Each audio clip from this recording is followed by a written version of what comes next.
whatever happens here happens elsewhere fast. What can we do and you do to stop identity politics here? Well, don't play the identity politics game. No diversity initiatives, no inclusivity initiatives, no equity initiatives, no quota, no discussion of systemic racism. None of the tropes that are associated with the radical political left, because to the degree that you let any of that into your organization, you let it all in. And so hire on the basis of competence, using objective tests, and let the cards fall where they're going to. And don't be afraid to tell people that that's what you're doing.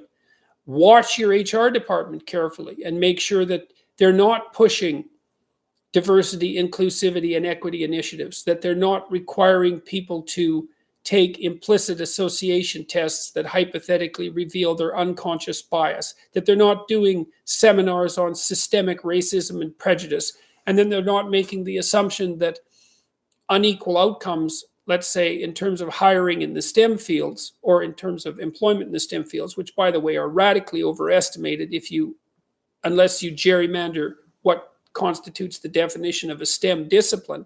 You have to not participate in any of that. And you have to make it known to your peers, who would be other Silicon Valley founders, I would presume, that you're not doing any of that.